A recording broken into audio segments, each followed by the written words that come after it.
मैं निर्मल GG SSS model town school block Rohtak district Rohtak में special teacher के पद पर कार्यरत हूँ। हाँ तो बच्चों, घर से पढ़ो कार्यक्रम में आपका स्वागत है। हाँ तो बेटा, आज मैं आपको क्लास 11 का बायोलॉजी का टॉपिक पढ़ाऊँगी, इंटरनल स्ट्रक्चर ऑफ हार्ट।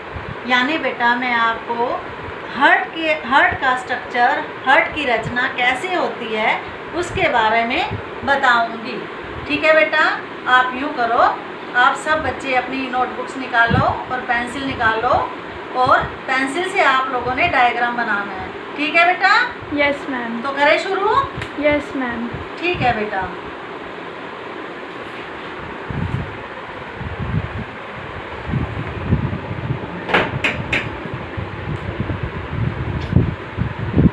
बेटा आज हम पढ़ेंगे इंटरनल स्ट्रक्चर ऑफ हार्ट। यहाँ पर हम हार्ट का डायग्राम बना रहे हैं।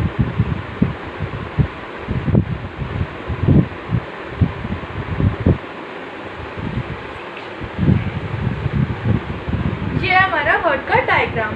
अब ये देखो, ये वाला जो पार्ट है, सबसे पहले हम ये जानते हैं कि हमारा जो राइट हैंड होता है और जो लेफ्ट हैंड होता है। ये हमारा राइट हैंड इस साइड जो होता है वो हमारा राइट हैंड है, इस साइड हमारा राइट हैंड होता है, इस साइड हमारा लेफ्ट हैंड होता है। लेकिन हमारे जो ऑर्गन्स होते हैं, बॉडी ऑर्गन्स होते हैं, उनमें हमारी साइड्स एक्सचेंज हो जाती हैं। जैसे हम इसे राइट साइड कहते हैं तो बॉडी ऑर्गन्स में ये साइड हो जाती है लेफ्ट, और ये वाली साइड हो जाएगी बॉडी ऑर्गन्स में, और ये वाली साइड हो जाएगी बॉडी ऑर्गन्स में राइट। यानी बॉडी ऑर्गन्स में साइड जो है वो एक्सचेंज हो जाती है। अब हम पढ़ते हैं इसे अच्छे से।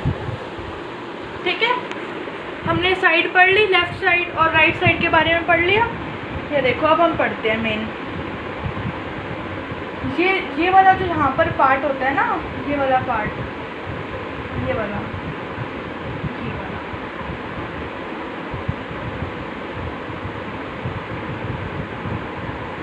ये जो है हमारा ये वाला पार्ट, इसे हम कहते हैं लेफ्ट ऑरिकल। Left auricle.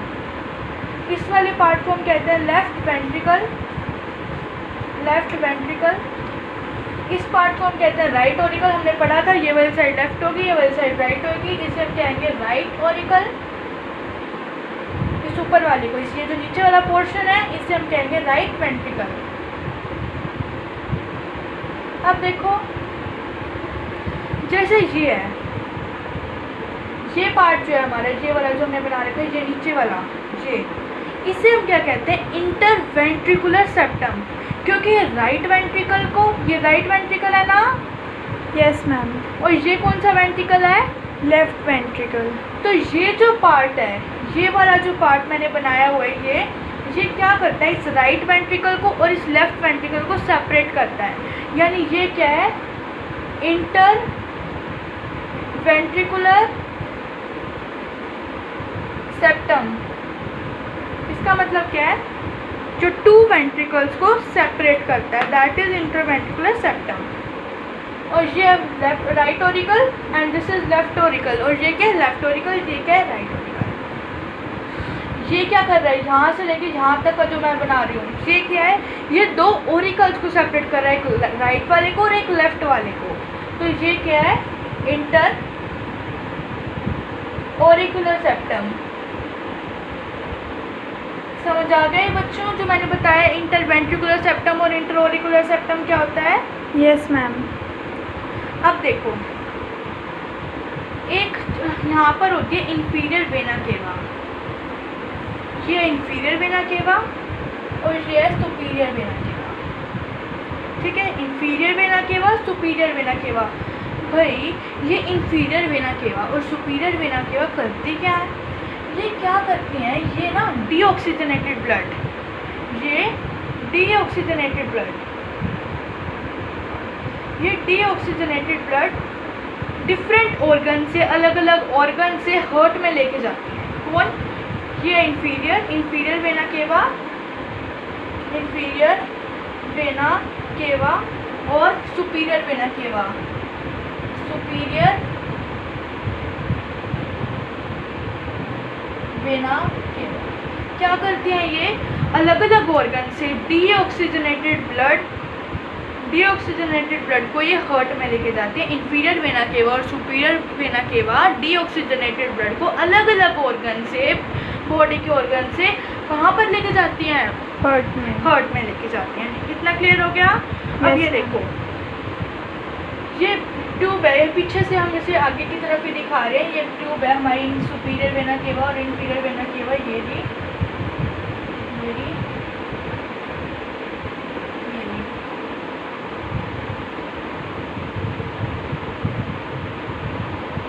ये हमारी इंफीरियर वेना केवा और पीछे की तरफ है सुपीरियर वेना केवा। हम ऐसे ऐसे डायग्राम में दिखा रहे हैं।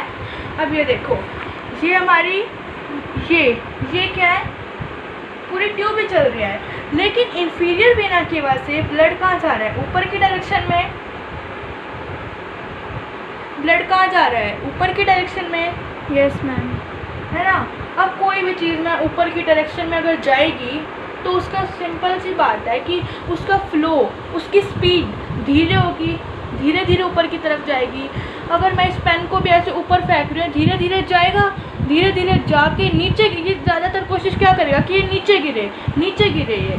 तो ऐसे ब्लड भी कोशिश करता है कि ये ऊपर जाके धीरे धीरे ऊपर जाए और ऊपर जाके नीचे गिरे, इसलिए कि नीचे ना गिरे। ये नीचे ना गिरने का मतलब बैक फ्लो ना हो, इसका बैक फ्लो ना हो इस ब्लड का, डीऑक्सीजनेटेड ब्लड का, जो इंफीरियर वेना केवा से ऊपर की डायरेक्शन में जा रहा है, ऊपर की डायरेक्शन में जा रहा है, इसका बैक फ्लो ना हो। इसके लिए क्या होता है, यहाँ पे वेल्व प्रेजेंट होती है और इस वेल्व का नाम है यूस्टेचियन वेल्व। क्या नाम है बच्चों इसका, यूस्टेचियन वेल्व। ठीक है, किस लिए होती है यूस्टेचियन वेल्व, ताकि बैक फ्लो ना हो सके। अब तुम पूछोगे भाई सुपीरियर वेना केवा के पास क्यों नहीं है यूस्टेचियन वेल्व। उसके पास इसलिए नहीं है क्योंकि इससे ब्लड फ्लो नीचे की डायरेक्शन में जा रहा है, और ब्लड तो चाहता ही है, कोई भी चीज़ वो चाहती है कि वो नीचे की डायरेक्शन में जाए। जैसे ऊपर है, ये नीचे की डायरेक्शन में जाए, और अगर वो ऊपर की डायरेक्शन में हम उसे फेंक रहे हैं तो वो तब भी यही चाहेगा। इसलिए जब ब्लड इंफीरियर वेना केवा से ऊपर की डायरेक्शन में गया तो वो चाहेगा कि वो नीचे की डायरेक्शन में जाए, और इसलिए वेल्व प्रेजेंट है। ठीक है, अब देखो, अब हम दिखाएंगे इसमें वेल्व्स। बाकी के वेल्व, कई सारे वेल्व होते हैं। जैसे देखो यहाँ पे हम कोरोनरी साइनस होता है। ये कोरोनरी साइनस कौन सा पार्ट है भाई, कोरोनरी साइनस एक पार्ट होता है। जैसे देखो कोरोनरी साइनस क्या करता है, कोरोनरी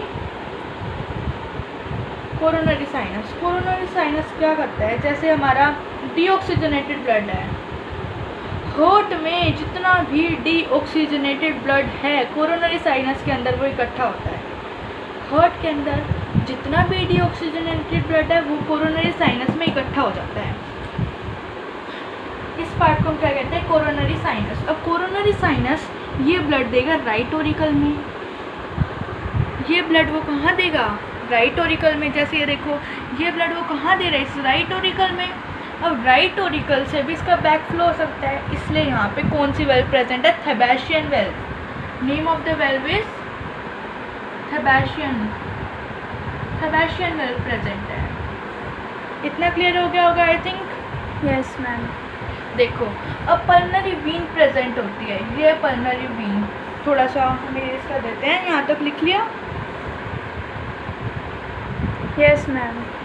ये देखो अब हम थोड़ा सा इरेज कर देते हैं।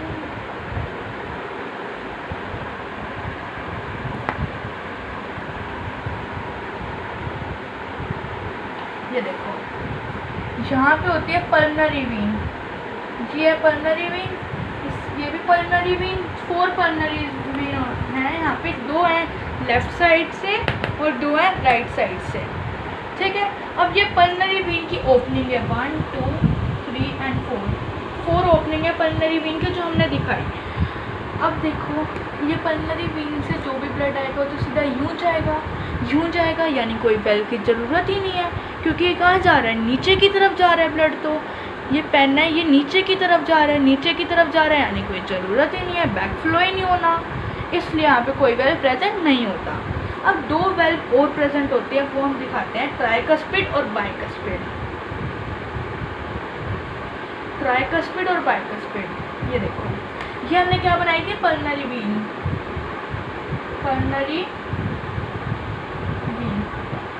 अब दो वेल्व होती है, tricuspid and bicuspid valve. Tricuspid valve ये दी 3 ट्राइकस बन रखे हैं, इसमें 3 कस्प है, 1 कस्प, 2 कस्प, 3 कस्प, 3 कस्प है। इधर देखो, इधर कितने कस्प होते हैं, 1 कस्प एंड 2 कस्प, इधर ओनली 2 कस्प है, यानी बाइकस्पिड। बाई मतलब 2, ट्राई मतलब 3, ये बाइकस्पिड वेल्व। अब बच्चों को ना ये कन्फ्यूज़न होती है कि बाइकस्पिड की तरह और ट्राइकस्पिड की तरह, ट्राइकस्पिड राइट में है या फिर ट्राइकस्पिड लेफ्ट में है। इसका एक तरीका है, देखो राइट साइड में आर आ रहा है और ट्राइकस्पिड, इसमें भी आर आ रहा है, यानी ट्राइकस्पिड कहाँ पर होगी, राइट साइड में। ये भी ट्राइकस्पिड और ये राइट साइड भी है। क्लियर हो गया हमें, इतना समझ आ गया होगा। अब देखो अब हम आगे चलते हैं। ये जैसे ये रहा, एक सेकेंड,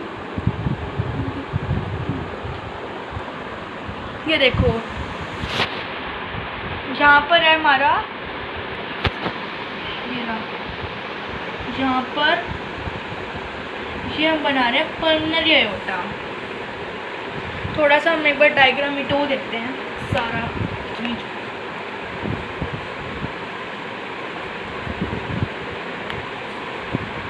ये देखो वही हर्ट का डायग्राम है, सेम का सेम।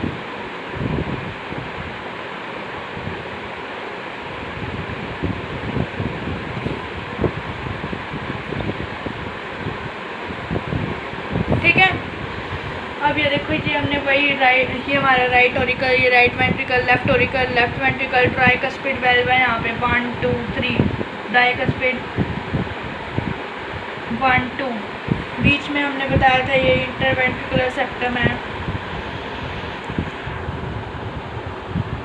ठीक है, ये बीच में हमने बताया था इंटरवेंट्रिकुलर सेप्टम है और ये इंटरओरिकुलर सेप्टम है। अब मैं आगे बताती हूँ इसके आगे क्या है। यहाँ से हमारी निकलती है पल्मोनरी एओर्टा, ये हमारी पल्मोनरी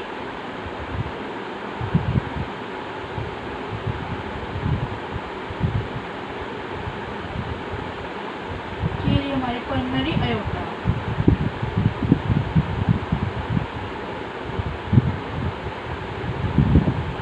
ये हमारी पल्मोनरी एओर्टा।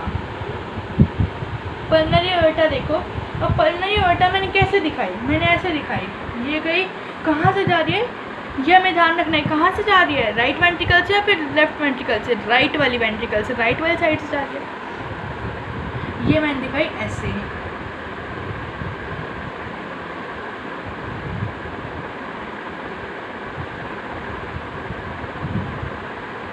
ठीक है, ये रहा।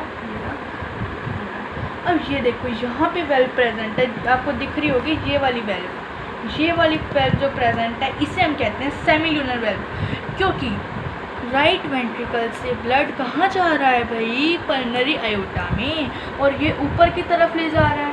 ये रहा, ऊपर की तरफ से में जा रहा है ना ब्लड। तो और ये ब्लड, अब तुम्हारे मन में क्वेश्चन आ रहा होगा कि भाई ये पल्मोनरी एओर्टा से जा तो रहा है, लेकिन ये जा कहाँ रहा है भाई, ये जा कहाँ रहा है। इसका आंसर है ऑल बॉडी ऑर्गन्स में, बाकी के टिश्यूज, बॉडी के टिश्यूज में जा रहा है ब्लड, पूरी बॉडी में फैल रहा है ब्लड जो पल्मोनरी एओर्टा से जा रहा है। आई थिंक ये क्लियर हो गया होगा। ऊपर की तरफ जा रहा है, हमें पता है ऊपर की तरफ जाता है ब्लड, तो यानी वो नीचे की तरफ उसकी टेंडेंसी क्या रहेगी कि वो नीचे की तरफ जाए, लेकिन वो जा कहाँ रहा है, ऊपर की तरफ, यानी उसका फ्लो क्या होगा, धीरे होगा, यानी वेल्व प्रेजेंट होगी, पक्की बात है, बैक फ्लो को प्रिवेंट करने के लिए। तो यहाँ पे कौन सी वेल्व प्रेजेंट है, यहाँ पे वेल्व प्रेजेंट है सेमील्यूनर वेल्व।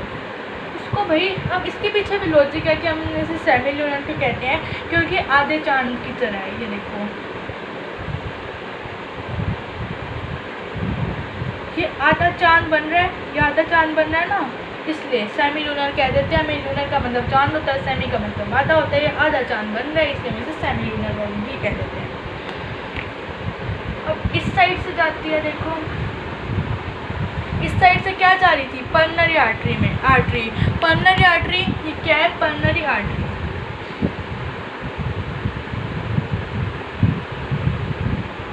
पल्मोनरी आर्टरी ब्लड को कहाँ ले जा रही थी, लंग्स में।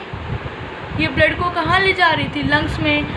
ये पल्मोनरी आर्टरी ब्लड को ले जाती है लंग्स में। और किस टाइप का ब्लड होता है? डीऑक्सीजनेटेड, यानी पल्मोनरी आर्टरी डीऑक्सीजनेटेड ब्लड को लंग्स में लेके जाती है। अब क्या होता है, हमें पता है लंग्स से हमने पढ़ लिया था पल्मोनरी वेन है, ये 4 पल्मोनरी वेन होता है, ये 4 पल्मोनरी वेन यहाँ पे 2 हैं, यहाँ पे 2 हैं। तो ये पल्मोनरी वेन लंग्स से ऑक्सीजनेटेड ब्लड लेके आती हैं। अब ऑक्सीजनेटेड ब्लड आ गया वेंट्रिकल में ऑरिकल से, फिर ये ऑक्सीजनेटेड ब्लड जाएगा अयोटा में, फिर ये अयोटा, अब ये गया अयोटा में, गिरा अयोटा में,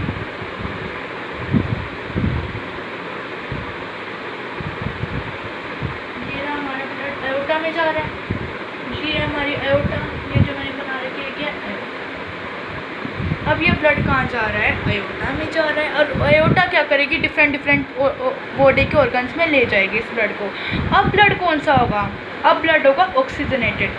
यानी हमें कंक्लूजन ये मिला कि पल्मोनरी आर्टरी जो ब्लड लेके जाती है वो होता है डीऑक्सीजनेटेड, लेकिन पल्मोनरी आर्टरी लेके कहाँ जाती है? लंग्स में। अयोटा जो ब्लड लेके जा रही है वो क्या है? डीऑक्सीजनेटेड, वो क्या है? ऑक्सीजनेटेड। Pulmonary artery deoxygenated. और अयोटा जो ब्लड लेके जाती है वो लेके कहाँ जाती है? ऑर्गन्स में। पल्मोनरी आर्टरी कहाँ लेके जाती है? लंग्स में। ये सब क्लियर हो गया? चलो अब हम आगे चलते हैं। अब हमें थोड़ी सी वेंट्रिकल के वॉल के बारे में पढ़ लेते हैं। वो छोटा सा एक टॉपिक है, 5 मिनट का है। हमने नीचे वेंट्रिकल्स बनाए थे, ये हमने वेंट्रिकल की ये बनाई थी, इंटरवेंट्रिकुलर सेप्टम बनाया था, ये रहा। अब देखो हम वेंट्रिकल के वॉल्स में ना डिप्रेशन होते हैं, ये रहे डिप्रेशन होते हैं, ये रहे, ठीक है।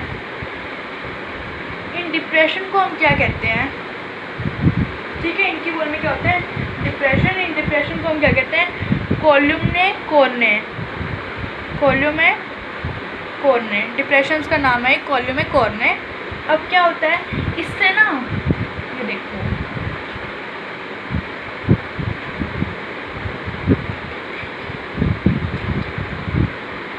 ये क्या है? Papillary muscles.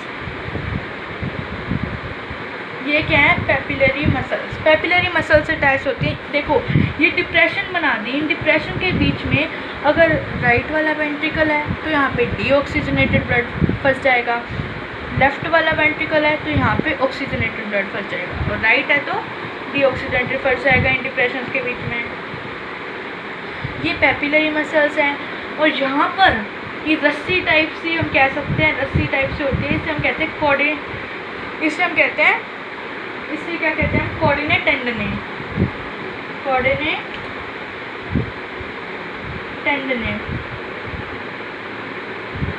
इस रस्सी से को कहते हैं हम कोऑर्डिनेट टेंडने।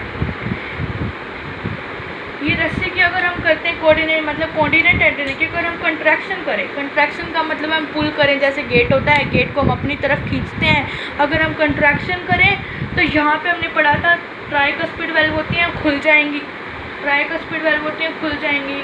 और इधर देखो, इधर भी सेम ये बाइकस्पिड वेल्व है, वो भी खुल जाएंगी। लेकिन अगर हम इसे रिलैक्स कर दें, पुश कर दें, गेट को यूँ छोड़ दें, गेट को यूँ है छोड़ दें उस गेट को, तो क्या होगा? रिलैक्स हो गई। रिलैक्स हो गई का मतलब क्या है?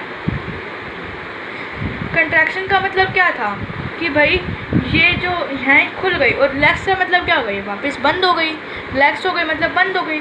और अगर मैं क्या हूँ? कॉन्ट्रैक्ट हो गई, पुल कर दिया, अपनी तरफ खींच रही हूँ मैं इसे, यानी खुल गई। कितना क्लियर होगा? बस अब हम एक छोटी सी समरी बता देते हैं इतने की।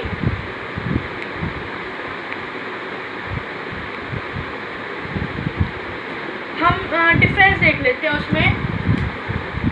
पल्मोनरी आर्टरी में